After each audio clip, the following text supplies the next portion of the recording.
Hey, my name is Dr. Sean Price, Clinical Coordinator here at ChiroSpa.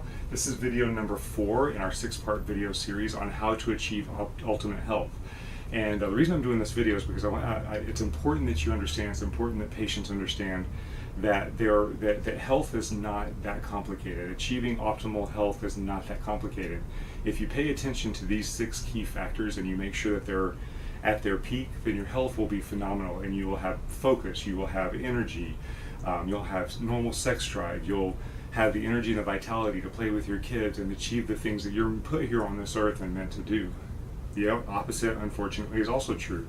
If you ignore any of these 6 key points, your health will start to go down. And then if your health starts to go down, then we lose motivation, and then we affect other key points, then we get stressed, and now we have other key points. So everything kind of works together. So your health really, in my opinion, needs to be your foremost and most important factor of what you're focusing on. A key example of this is Steve Jobs, the founder of Apple. I think he was a founder anyway, but he was the CEO of Apple when he passed away. The man was extremely young, the man was extremely wealthy, and he still died because he had pancreatic cancer. You can't buy your health back. Once the health starts to go, it's very difficult to get it back. So focus on your health now, because if you don't, if you think about it, the way that you feel right now is the best that you're going to feel for the rest of your life unless you take control of it right now. So take control, take these 6 points that I'm teaching in these 6 videos and really dive into them and really engage them so that you can do everything that you're meant to do on this earth. Okay? So we're on point number 4. Point number 4 is proper rest. Rest is key. Again, we live in a very fast-paced society. We're very emotionally and physically active. We're trying to squeeze more and more in because technology allows us to do that.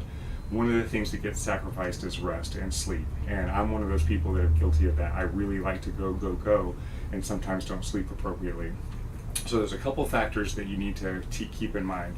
Number 1, nobody really knows what the correct amount of sleep is for each individual person. In my opinion, it's very individualized. I think that we do need, on a minimum, 6 hours of sleep, but I think that at the maximum we might need 8 hours of sleep. I don't think we need to go over that unless we're into an acute healing phase.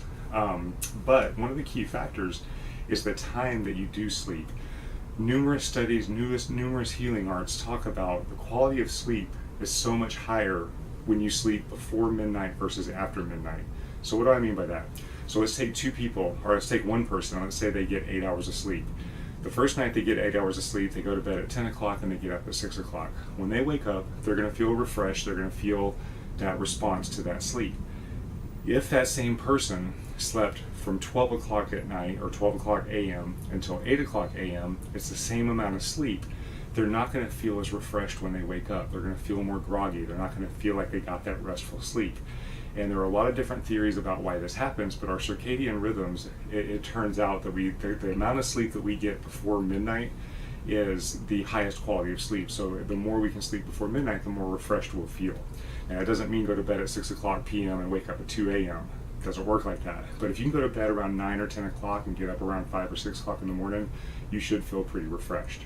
Okay, there's a lot of different things that are involved with sleep like that. For example, if you have difficulty going to sleep, it could be adrenal function. You might have that stress response that's just not stopping.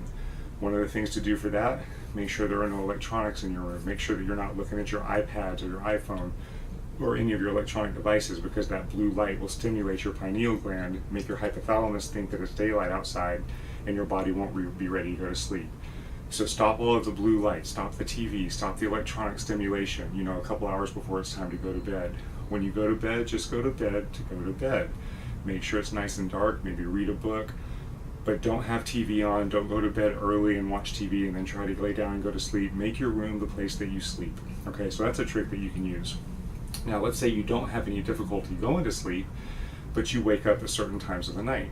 You think you're waking up because you have to go to the bathroom, or you're waking up because your leg hurts, or there's something that's waking you up. Well, those may be the things that are waking you up, or it could be that your gallbladder is off. It could be that your blood sugar is off. It could be that your liver is not functioning properly. One of the things that happens with a lot of patients is they'll stop eating around 5 or 6 o'clock. They'll go to bed about 10 o'clock, so their blood sugar has started coming down. Then they go to bed about 10 o'clock. About midnight to 2 o'clock in the morning, they wake up every single night. And it's either, again, go to the bathroom, their back hurts, some little noise startled them or something like that. What could be happening with them, and what happens a lot, is that actually their blood sugar has gotten so low that when the blood sugar hits a certain point, the cortisol will go down with it, and the body sends an alert signal to get that cortisol level up. So the liver will release glucagon into the system to create that glucose to get that cortisol level up, so you'll get that spike in cortisol and it wakes you up, and then you perceive that you have to urinate, or you perceive all these other things, and you think that's what's woken you up, when in fact it's actually blood sugar dysregulation. So there are so many things that affect our sleep, so many factors, and one of the ways that we get in there and work with that is by addressing brain function, addressing stress reduction, looking at your metabolic function. That is key. All of these things affect our sleep, and in turn, our sleep is the time that we heal. Our sleep is the time that our parasympathetic system really kicks in. So that's a critical time as well. So if this is all dysregulated, then you have all kinds of issues. So make sure you're getting the right amounts of sleep. If you have any questions, please post below. I'll be glad to see what I can answer for you. And I hope this makes sense.